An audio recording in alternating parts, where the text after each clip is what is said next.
नमस्कार, स्वागत बा आप सभी दर्शक लोगन के। तक खबर बा भोजपुरी हिट मशीन खेसारी लाल यादव जी के बारे में, और बहुत ही शानदार खबर आप सब खातिर लेके आयल बनी कि हिट मशीन खेसारी लाल यादव जी के जो ना फिल्म के आनंद आप लोग अभी तक सिनेमा हॉल में लेते रहनी, तो अब आप लोग अपना मोबाइल में, अपना टीवी में भी देख सकत हनी। जी हाँ, आज के ई वीडियो में हम बात कर रहे बानी भोजपुरी फिल्म बाप जी के बारे में, जो कि बिहार, झारखंड, गुजरात, मुंबई, पंजाब के बहुत सारा सिनेमा हॉल में धमाल मचा रहा बा।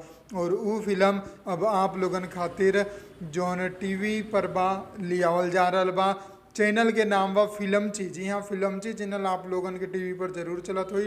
अगर ना देखले बानी तो जाके अभी वो चैनल के नंबर याद कर ली कि कई नंबर पर चैनल बा।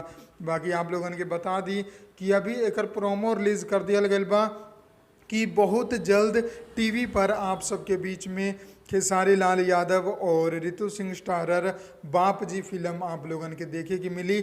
और जहां तक हमें पता चलल बा अंदरूनी खबर से कि दशहरा के शुभ अवसर पर एके चलावल जा सकेला। जी हाँ, दशहरा यानी कि दुर्गा पूजा के जे दिन आखिरी दिन होला, भसान के दिन, ओ दिन एके चलावल जा सकेला। अगर हो से पहले के डेटा होता, चाहे डेट एक दो दिन आगे पीछे होता, सारा जानकारी आप लोगन के दे दें। बस आप लोग चैनल के सब्सक्राइब करके बेल आइकन दबौले रहीं, और आप लोगन के पते होई कि टीवी पर कैसे देखे के बा और मोबाइल पर कैसे देखे के बा।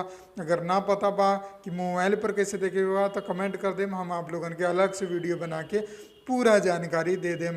तब तक खातिर हमने के चैनल के सब्सक्राइब कर ली, वीडियो के ज़्यादा से ज़्यादा शेयर कर दी और वीडियो के लाइक कर दी। मिलम अगला वीडियो में। जय भोजपुरी, प्रणाम।